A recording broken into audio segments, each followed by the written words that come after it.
विधर्मियों ने एक पुस्तक लिखी, कृष्ण तेरी गीता जलानी पड़ेगी। और इस पुस्तक में योगीराज श्री कृष्ण भगवान के जीवन पर दोष लगा करके उन्हें बदनाम करने की योजना बनाई। और एक पुस्तक और लिखी, सीता का छिनाला। छिनाल किसे कहते हैं आपसे बढ़िया कोई नहीं जानता। ये महिलाएं गालियां देती है ना जब, तब ये बोलती है, कोई बहुओं को बोलती है, बहुएं सासुओं को बोल देती है। तो माता भगवती सीता के चरित्र पर दोष लगाए गए। इतने लोग थे भारत में, कथावाचक, जागरण करने वाली पार्टियां, संध्या भजन करने वाली पार्टियां, कृष्ण के नाम पर अपना धंधा जो चला रहे थे, उनके ऊपर जरा सा भी बोलो कोई भी प्रभाव नहीं पड़ा। ध्यान से सुना, किसी ने कुछ भी प्रति उत्तर में नहीं कहा और आराम से कृष्ण के चरित्र पर, माता सीता के चरित्र पर विधर्मी लांछन लगा रहे थे और बच्चों को परोस रहे थे। आर्य समाज हर गांव में क्यों जरूरी है? ऋषि दयानंद के सिपाही को पता चला। और कौन था वो? आपने सुना होगा, गुरुकुल हरिद्वार कांगड़ी के कुलपति भी रहे पंडित चमुपति, एमए के नाम से संसार उनको जानता है। उन्होंने इन विधर्मियों को उत्तर देकर के पुस्तक लिखी और पुस्तक का नाम था रंगीला रसूल। कुरान की आयतों से सिद्ध किया कि उनका रसूल कितना रंगीले मिजाज का है। 1923 में पुस्तक छपी, सुनिएगा आप लोग सुनो। 1923 में पुस्तक छपी, वो लिखी गई, परंतु कोई भी प्रकाशक उस पुस्तक को छापने के लिए तैयार नहीं हुआ। ऋषि दयानंद का सिपाही मधुर प्रकाशन के जो प्रकाशक थे महाशय राजपाल जी, उन्होंने इस जिम्मेदारी को उठाया। वो जानते थे यदि ये पुस्तक छपी तो महाशय राजपाल का जीवन बचने वाला नहीं है।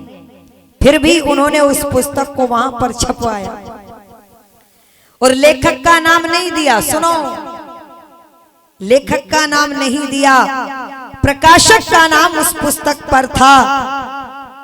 1924 तक वो पुस्तक बंटती रही, बिकती रही, लोग पढ़ते रहे, परंतु किसी की हिम्मत नहीं हुई जो उस पुस्तक का विरोध कर सके। अब सुनो, बड़े गीत गाते हो, दे दी हमें आजादी बिना खड़क बिना ढाल, और साबरमती के संत तूने कर दिया कमाल। तो साबरमती के संत का कमाल सुनो। वो पुस्तक उनके हाथ में लगी, रंगीला रसूल। उन्होंने उस पुस्तक को पढ़ा और यंग इंडिया पत्रिका में अपना उन्होंने स्टेटमेंट दिया। कहा कि मैंने रंगीला रसूल पुस्तक पढ़ी, वो कुछ नहीं है, वो बकवास है, केवल और केवल दंगों को भड़काने के लिए वो पुस्तक लिखी गई। वही बापूजी जो कृष्ण तेरी गीता जलानी पर मौन धारण करके बैठे थे, वो रंगीला रसूल पर भाषण कर रहे हैं। फिर भी किसी पर कोई फर्क नहीं पड़ा। परंतु वो यही नहीं रुके, बार बार ऐसे ऐसे कमेंट उनके आते रहे। फिर जो दूसरा समुदाय था उनको बापूजी ने भड़काने का काम किया। लोग हमसे पूछते हैं आप ऐसी बातें क्यों करते हो? क्या करें? निवेदन कर दूं, नहीं बिगाड़ा भारत का दुश्मन की तलवारों ने, और भारत को बर्बाद किया इन भारत के गद्दारों ने। गैर तो अपने क्या होने थे, यहाँ अपने ही नहीं अपने थे। और बोलो, इसीलिए भारत माता के आज अधूरे सपने। यही नहीं रुके आपके बापूजी, आगे भी बढ़े। उन्होंने एक समुदाय को संबोधित करते हुए कहा, यदि आप इस पुस्तक का प्रति उत्तर देते हैं, कानून साथ नहीं देता, तो आपको कानून हाथ में लेने की आजादी है, आप अपनी मर्जी से जो चाहे कर सकते हैं। समुदाय भड़क उठा, मुकदमा दायर किया गया और निवेदन कर दो महाशय, राजपाल उस मुकदमे को जीत गए, परंतु विधर्मियों को चैन नहीं पड़ा।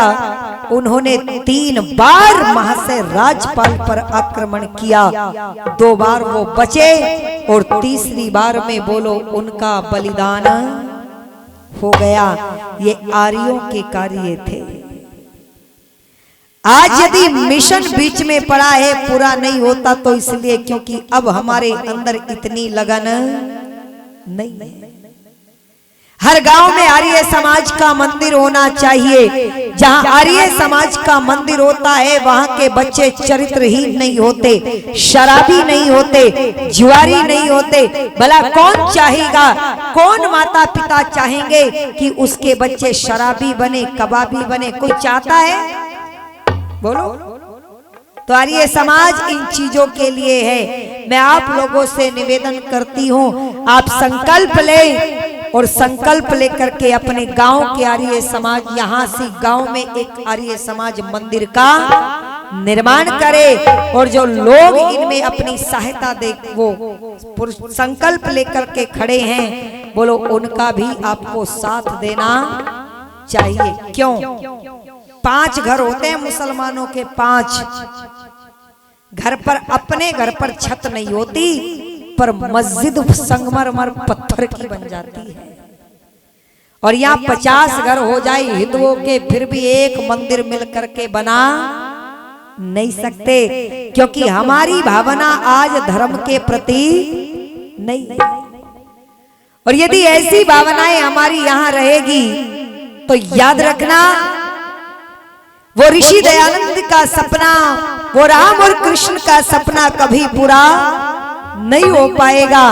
निवेदन कर दूं मेरी बहनों, एक ऐसे संकल्प के साथ उठ जाना जैसे नेताजी सुभाष चंद्र बोस जब संकल्प लेकर के आजाद हिंद फौज का गठन करके चले, तो माताओं ने अपने आभूषण उतार करके नेताजी को दे दिए थे।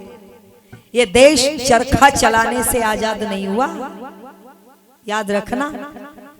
एक माँ तो, विधवा माँ तो अपने बेटे को लेकर के आई और कहती है, सुभाष मैंने सुना तुम्हें अपनी सेना के लिए सैनिकों की जरूरत है, मेरे बेटे को भर्ती कर ले। और वहां तनख्वाह नहीं थी, पेंशन नहीं थी, कैंटीन की सुविधा नहीं थी, कुछ नहीं था। चला गया तो जिंदा भी बचेगा या नहीं, इस बात की भी गारंटी नहीं। सुभाष ने कहा, माता जी कितने बेटे हैं? मां ने कहा, एक बेटा है बस। पति क्या काम करते हैं? ये बुढ़िया मां कहती है, सुभाष पति तो है ही नहीं। जब ये 1 साल का था, जब पति छोड़ करके इस संसार को चले गए, सुभाष ने कहा, मां पति भी नहीं और संतान भी नहीं, तू अपने बुढ़ापे का सहारा अपना बेटा अपने पास रख। भारत माता की रक्षा के लिए तो और बेटे आ जाए। आंखों में आंसू छलक पड़े विधवा माँ के, और वो माँ कहती है, अरे सुभाष आज मुझे अपने विधवा होने पर दुख हुआ, क्योंकि यदि मेरा पति होता तो मैं आज अपने बेटे को तेरी सेना में भर्ती करके मातृभूमि के लिए दे देती। बोलो ऐसे जज्बों से देश को आजादी मिली थी बहनों। परंतु हमारी पीढ़ियों को पढ़ाया गया, दे दी हमें आजादी खड़क बिना ढाल, और साबरमती के संत तूने कर दिया कमाल। बच्चे सोचते हैं शराब पिए, लूट खसोट करे, चोरी करे, कुछ भी करे, क्या फर्क पड़ता है? देश गुलाम हुआ तो फिर चरखा चला के आजाद कर लेंगे। चरखा तो चलाना आता ही हो गया, भूल गई हो। तैयार रहना, ज्यादा दिन दूर नहीं है। हिंदुओं के घरों में लाठियां नहीं मिलती अगर सांप निकल जाए। बांग्लादेश जैसी घटना आपके मध्य में हो जाए, सामने से हथियारों से भरी हुई एक भीड़ आप पर आक्रमण करे, तैयारी है? अरे हाँ ना तो कर दो, या यहाँ जाम लग गया, तैयारी है? क्या कहेंगी? मेरे पास आईफोन है, मुझे छोड़ दो, है ना? मेरे पास फटी हुई जीन्स है, मुझे छोड़ दो। यही तो है हमारी पहचान, फटी हुई जींस, हाथ में आईफोन, और सड़कों पर आजकल तो जब हम जाते हैं ना सफर में, सामने से आते कई बार खुद गाड़ी बचानी पड़ती है, नीचे गर्दन हाथ में फोन और चल रही, यूं भी नहीं दिखता कि जिएंगे या मरेंगे। बताओ अगर देश फिर से ऐसी स्थिति में आ जाए तो क्या करोगे? कोई तैयारी नहीं है।